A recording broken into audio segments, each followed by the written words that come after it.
Lakihan nyo pagkatago.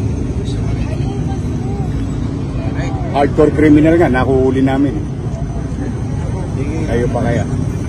Mga kabiday, sa magandang oras sa lahat at welcome po sa aking channel. Eto po, galit na po.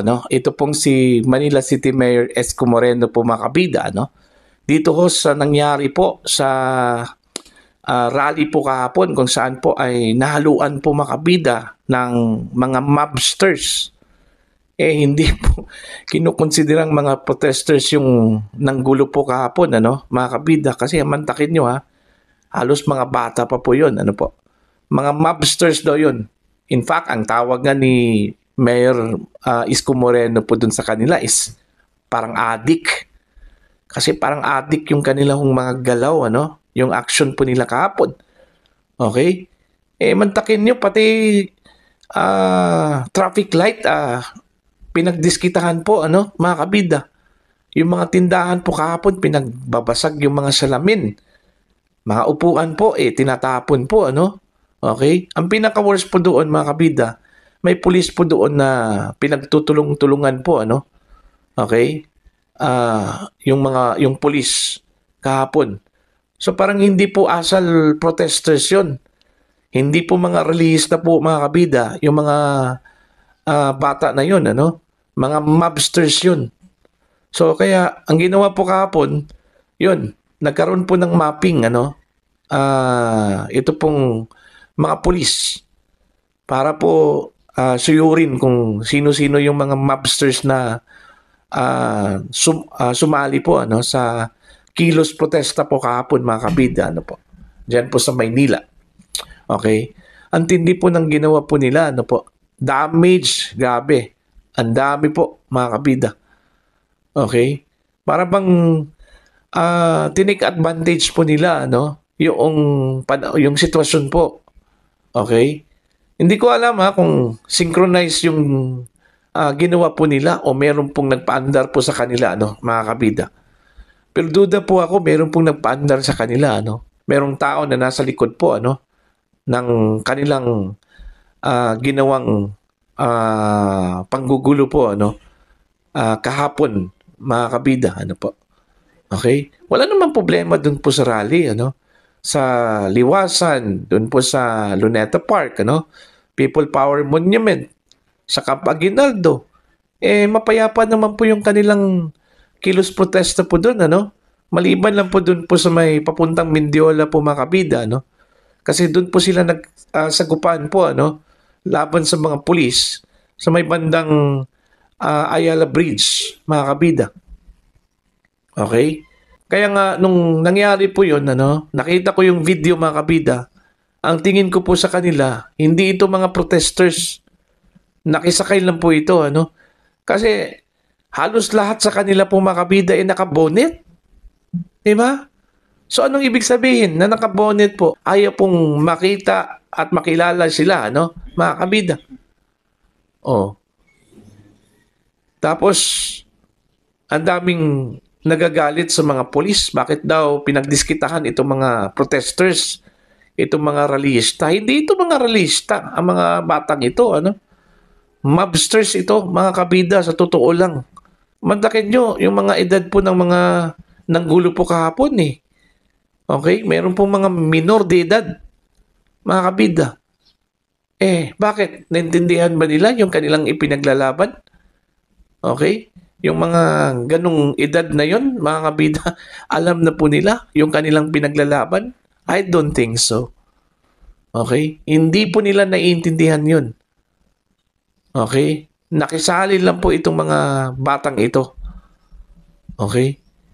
Kaya nga, ang sabi ko, hindi ako naniniwala na synchronize yun. Ibig sabihin, kusang loob po nila, mga kabida, nagpunta doon. Hindi. Meron sigurong tao na nasa likod dito sa kanilang ginawa, mga kabida. Po. Kaya tama lang po yung ginawa po ng mga pulis.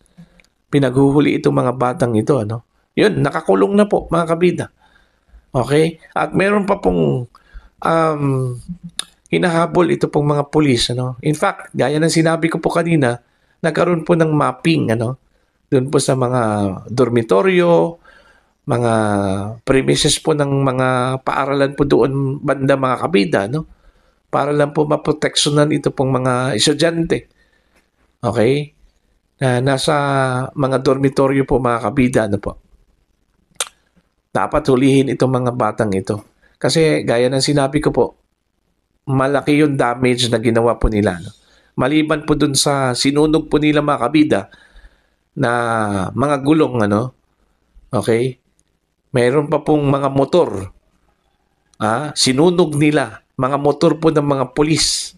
Okay? Asal protesters ba yun? Okay? Asal rallyista ba yun? Hindi. Mga mobsters yun, mga kabida. Baka naman totoo yung sinabi po ni Mayor Isko Moreno na mga adik yun eh. Baka naman mga adik yun, ano, mga kabida. Kasi gawaing adik yun eh. Hindi po yun gawain ng isang matinong protester. Diba?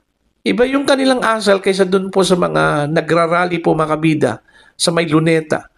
Okay? Sa may People Power Monument. Sa Camp Aguinaldo, ano po, no? Liwasan.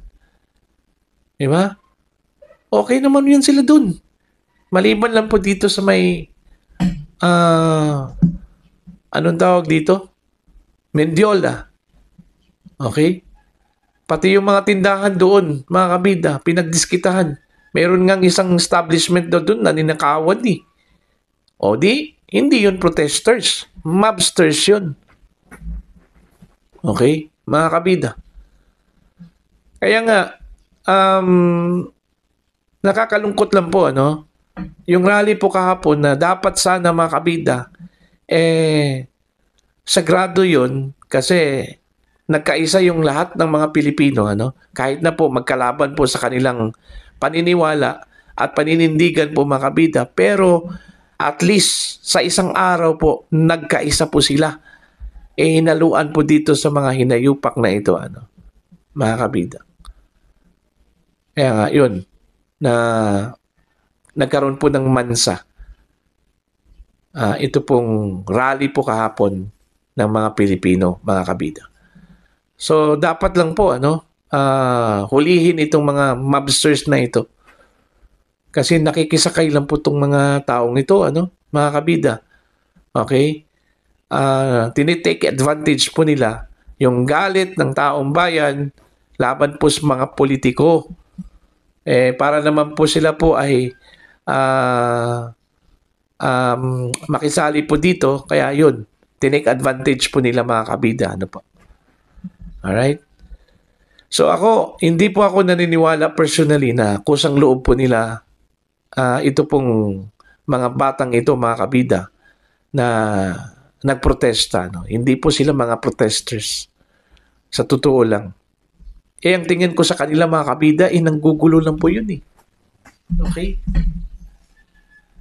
Minsan nga may mga akusasyon nga may mga aligasyon nga na baka naman po mga rebelde yung mga taong yun. Diba? Kasi yun yung mga ginagawa ng mga rebelde po nanununog ng mga bagay, mga kabida, tingnan nyo. Yung mga ginagawa po ng mga miyembro ng New People's Army, di ba? Sinusunog nila yung mga equipment, ano? Ganun. Yung ginawa po nila kahapon, sinunog nila yung gulong ng isang container van na hinarang po mga kabida, no? Okay?